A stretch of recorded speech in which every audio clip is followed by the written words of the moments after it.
Ça y est, le 27 février 1594, Henri IV est officiellement couronné roi. Non sans sacrifice. Il a fallu conquérir le royaume par les armes et abjurer sa confession protestante. Trop de sang a été coulé. Il veut reconstruire le pays. En 1598, il signe l'édit de Nantes pour apporter une tolérance religieuse sur le royaume et mettre un terme une bonne fois pour toutes aux guerres de religion. C'est là où commencera la légende du bon roi Henri. Mais après 15 ans de règne, le bon roi Henri est loin d'être aimé. Les protestants, bien que minoritaires, sont redevenus puissants et cela inquiète toujours, notamment en Espagne, avec qui la guerre est imminente en 1610. La menace est partout, et tout le monde dit que l'on veut tuer le roi. Les espions parcourent Paris, prêts à l'assassiner. Le matin du 14 mai 1610, au lendemain du sacre officiel de la reine Marie de Médicis, le roi est soucieux. Il souhaite s'entretenir avec Sully, son surintendant des finances, alors qu'il est cloué au lit par une grippe. Le domicile de son surintendant est proche. Il quitte alors le Louvre sans escorte, à cheval, avec seulement quelques fantassins et officiers. Chose d'ailleurs dont la reine va s'inquiéter. Au vu du contexte, elle a un mauvais pressentiment. On dit même que de nombreux signes présageaient de ce qui allait arriver. Vers 16h, le carrosse tente de se frayer un chemin dans les intemporels embouteillages parisiens. Le carrosse s'engage dans la rue de la Ferronnerie, à 500 mètres du palais du Louvre. Une rue étroite, de 4 mètres de largeur.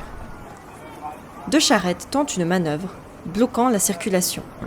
Le carrosse est donc lui aussi stoppé devant une auberge nommée « Au cœur couronné transpercé d'une flèche ». Un nom funeste. Car, soudain, un individu s'approche, met le pied sur l'une des roues du carrosse et atteint le roi. Il lui plante 3 coups de couteau. Le premier est près de l'aisselle, le second, mortel, au poumon droit. Le dernier le rate et perce la manche du vide du Montbazon qui se trouve dans le carrosse. Une dizaine d'hommes se précipitent sur lui. Ne cherchant pas à fuir, l'homme est finalement arrêté et on fait demi-tour vers le palais du Louvre. Mais trop tard, le roi succombe à ses blessures sur le chemin. Mais alors qui est-ce ? Qui a osé commettre le régicide ?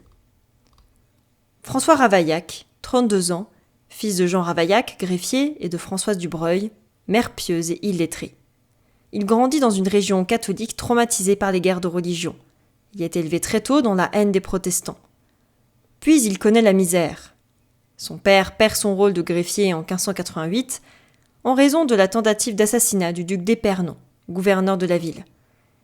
Il sombre dans l'alcool, dilapide le patrimoine familial.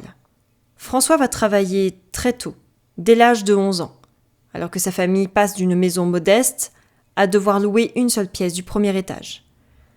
À 25 ans, il s'installe à Paris.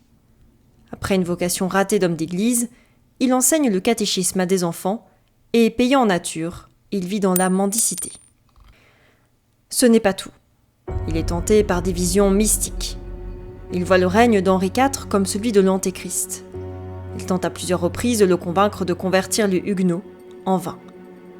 Lorsqu'il apprend les projets guerriers d'Henri IV, il le voit comme une guerre contre le pape. Il décide alors de le tuer. Jusqu'au bout, il assure avoir agi seul, dans une mission divine, et ce malgré les 4 séances de questions qu'il subit. Pourtant, le doute subsiste.